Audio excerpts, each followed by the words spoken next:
Hello my dear student, আজকের আলোচ্য বিষয় ক্লাস 6 ইতিহাস সেকেন্ড সামেটিভ ইভ্যালুয়েশন 2025। 1 নম্বর শূন্যস্থান পূরণ করো 10টি। ক নম্বর ড্যাশ শব্দ থেকে এসেছে বেদ শব্দটি। খ নম্বর বেদের অপর নাম ড্যাশ। গ নম্বর দক্ষিণ ভারতে অবস্থিত একমাত্র মহাযান পথটির নাম হলো ড্যাশ। ঘ নম্বর জৈন ধর্মের মোট ড্যাশ জন তীর্থঙ্কর ছিলেন। নম্বর আলেকজান্ডার গ্রিসের ড্যাশ শাসক ছিলেন। চ নম্বর হর্ষচরিত গ্রন্থের রচয়িতা ড্যাশ। ছ নম্বর ড্যাশ উপাধি নিয়ে শক ক্ষত্রপ রাজা রুদ্রদমন।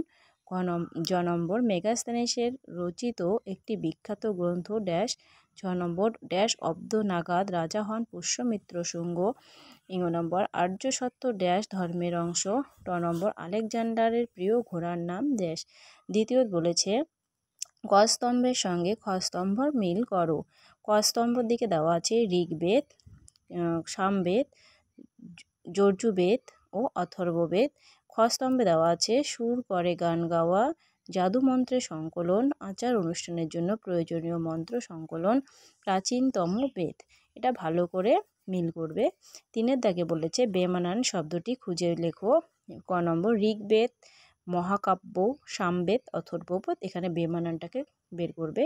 খ নম্বর ব্রাহ্মণ, ক্ষত্রিয়, শূদ্র, নৃপতি, এখানে বেমানানটাকে বের করবে। গ নম্বর ইমানগাঁও, হস্তিনাপুর, কৌশাম্বী, শ্রাবন্তী। ঘ নম্বর উষা, অদিতি, পৃথিবী, দুর্গা। 4 দাগে বলেছে নিচের প্রশ্নগুলির উত্তর দাও 5টি, 2 নম্বর করে, 5 দুগুণে 10 নম্বর। ক নম্বর বৈদিক যুগে প্রচলিত কয়েকটি যজ্ঞের নাম লেখো। বৈদিক যে প্রচলিত যে যজ্ঞগুলো ছিল তার নাম লিখতে বলেছে। খ নম্বর বৈদিক যুগে ব্যবহৃত 2টি মুদ্রার নাম লেখো। গ নম্বর চতুর্থ বৌদ্ধ সঙ্গীত কার আমলে কোথায় অনুষ্ঠিত হয়। খ নম্বর শুঙ্গদের প্রধান 2 জন শাসকের নাম লেখো। নম্বর ভারতের রক্ষাকারী কাকে এবং কেন বলা হয়। চ নম্বর সপ্ত সিন্ধু অঞ্চল বলতে কি বোঝো। 6 নম্বর গৌতম বুদ্ধ কবে কোথায় জন্মগ্রহণ করেন। তারপরে 5 দাগে বলেছে টিকা লেখো 4টি, 3 নম্বর করে, 3 4 12 নম্বর। ক নম্বর চতুরাশ্রম। খ নম্বর কনিষ্কের মূর্তি।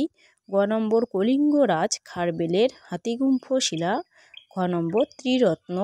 নম্বর এলাহাবাদ প্রশস্তি। এখান থেকে তোমরা 4টা টিকা লিখবে। 6 দাগে বলেছে নিচের প্রশ্নগুলির উত্তর দাও 2টি। এখানে 4টি প্রশ্ন দেওয়া আছে, 2টি প্রশ্ন লিখতে বলেছে, একটার করে মান 5, 5 দুগুণে 10 নম্বর। ক নম্বর বলেছে বৈদিক যুগে রাজা কোন কোন অর্থে ব্যবহৃত হতো।